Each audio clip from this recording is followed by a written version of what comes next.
Hello, this is Edward Ejim Akwara, aka the 1 Minute Diplomat, making this video from the beautiful city of Abuja in Nigeria. In the spirit of the Yuletide, I say happy greetings and compliments of the season to all our friends and well-wishers across the world. I thank you for having been faithful watching my videos. I'm happy that some of my friends have been very responsive and they have had very good feedback from what I have been teaching all along.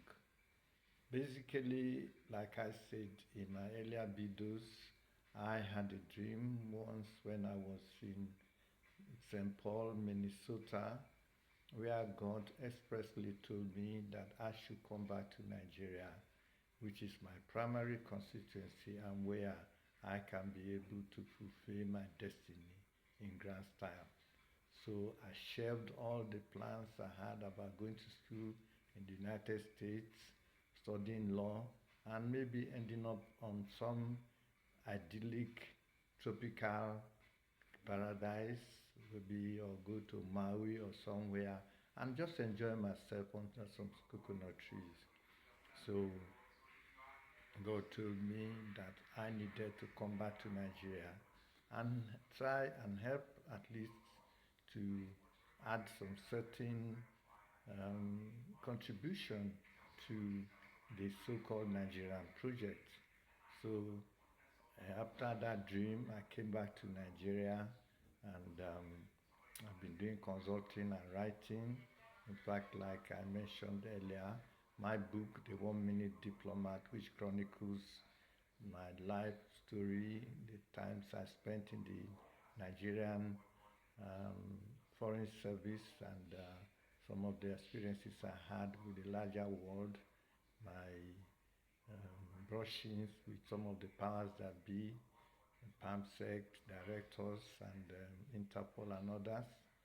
And subsequently, some of the challenges I faced trying to reintegrate myself back into the Nigerian society.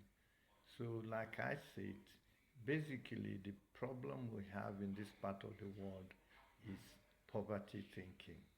I am always disappointed when I see our leaders going cap in hand to beg Chinese, to beg French, to beg other people.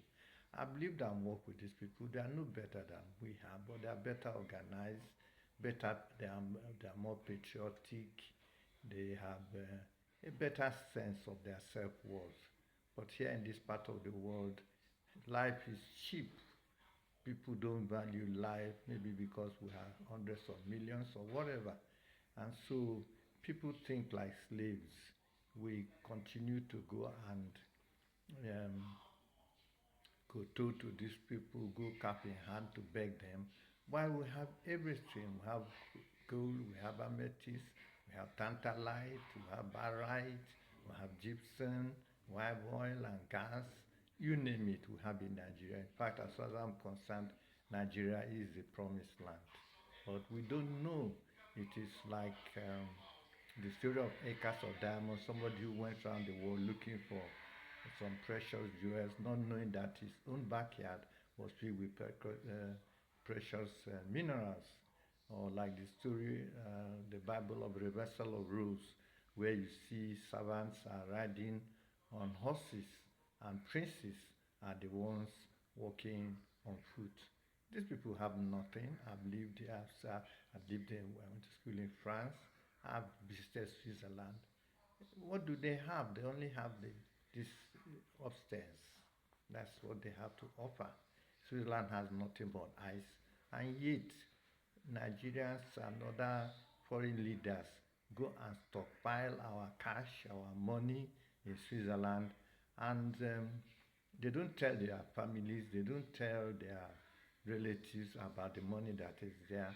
And at the end of it all, I'm sad to say they eliminate these leaders, and that's how they get rich. Some of us have refused to pander to them. I'm very much happy with Nigeria. Yes, of course. Thank God I lived in New York City.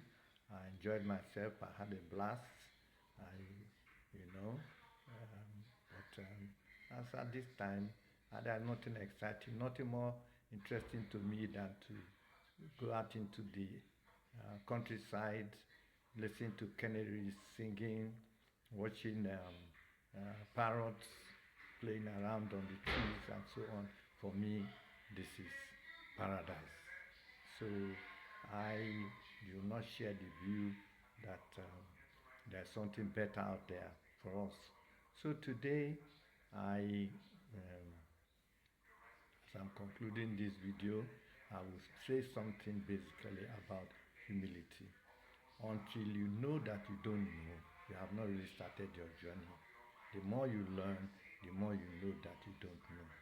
So, in order to be able to think dynamically and powerfully, we must have that humility, that sense of inadequacy on our ability, which makes us to be cautious while at the same time remaining confident and balanced in what we need to do. So I stress today that you need to know that you don't know as much as you think you know. That once you do that, you will now be willing to take on new information and new attitudes on how to do things. Thank you.